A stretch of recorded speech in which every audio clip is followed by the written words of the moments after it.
ही पाय आपली काय सांगते ना माहिती गाणं खाली ते आहे पुढे पुढे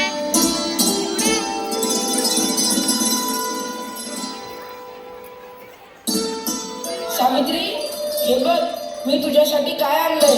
हे काय आहे ती? अगं असं काय करतेस? ही पुस्तके आहेत, या पुस्तकांचं वाचन कर. ईश्या, आता या वयात कसं वाटेल ते? हे बघ सावित्री, तू मला लग्नाच्या वेळेस वचन दिलं होतंस, आता नाही म्हणू नकोस. हे तुला करावंच लागेल. आजपासून तुझा अभ्यास सुरू. अहो, पण लोक काय म्हणतील? किती बदनामी होईल आपली.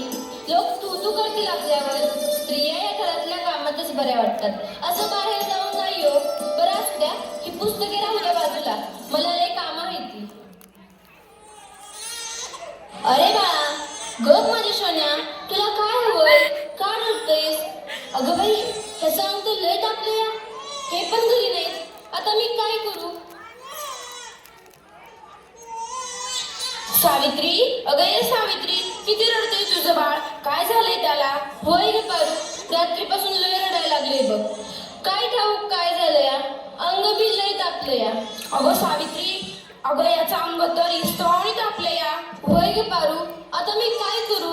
अगं सावित्री, ही तर भूतबाधा आहे, भूतबाधा. काय? भूतबाधा? माझ्या लेकराला भूताने झपटले?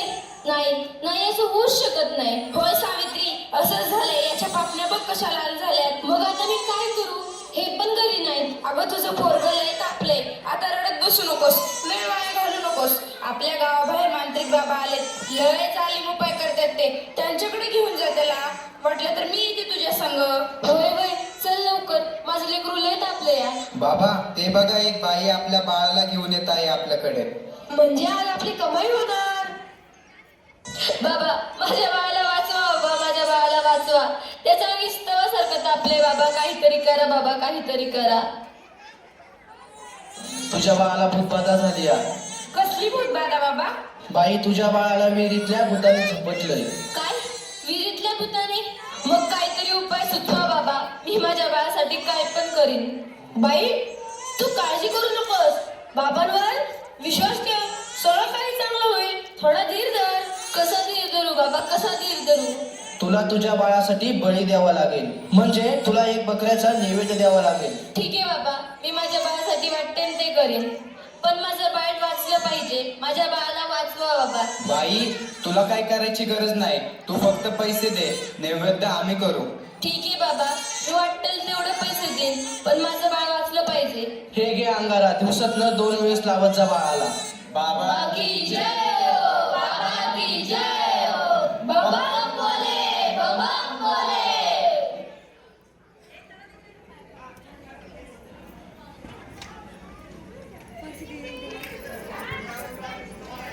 अगं बाई, ह्याचा अजून कसं काही ताप कमी नाही झाला?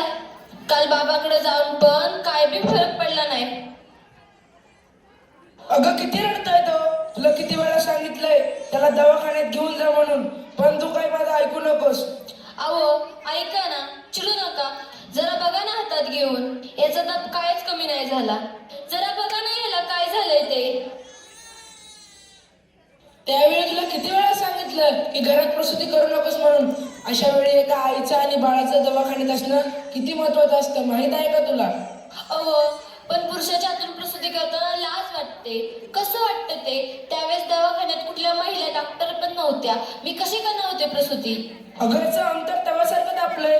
अशी कशी गाफील असतेस तू? अहो, मग काहीतरी करा ना. दादा, लवकर जाऊन वैद्यांना बोलव. हे काय करतेस तू? मी याला देवाचा अंगारा लावते. बस कर सावित्री, हा सर्व अंधविश्वास असतो. अहो, जरा विश्वास ठेवा. हे बघा, याचा ताप कमी होतोय. कपाळ पण अगदी थंड पडलं या. बघा ना जरा. उठ ना बाळा, उठ, डोळे उघड. हे बघ, तुझी मम्मी तुला बोलवतीये. उठ ना पिल्लू, आई तुला आवाज देते. उठ ना बाळा. काय झालं? अहो, याला काय झालं? हा उठत का नाहीये आणि डोळे पण उघडत नाहीये. ए बाळा, उठ ना. काय झालं? अहो, काय झालं याला? हा असाच गप्प गप्प काय? ए उठ ना बाळा, काय झालं तुला? अहो, बघा ना जरा. आणि नाही राहणार, नाही राहणार मी अडाणी. मी शिकेन. मी नक्की शिकेन, कारण उद्या एखाद्या कोणी आईला उपचाराच्या कमतरतेमुळे आपल्या बाळाला मुकावे लागणार नाही. मी शिकेन, मी नक्की शिकेन. शाबास सावित्री शाबास. मला तुझ्याकडून हीच अपेक्षा होती.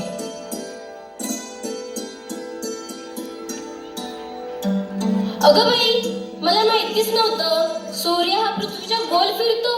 अगं सूर्य पृथ्वीच्या गोल फिरत नाही, पृथ्वी सूर्याभोवती फिरते. समजलं? चल गावंढळ. तुम्ही मला सारखं सारखं गावंढळ म्हणत जाऊ नका हो. लाज शरम सगळी विकून खाल्ली आहे या सावित्रीने. कलियुग आहे रे बाबा, कलियुग. उद्या डोक्यावर विरे वाटेल तेव्हा कळेल या सुभद्रावांना. असं कोणी आपल्या बायकोला शिकवतं का? सगळं जग नष्ट होईल.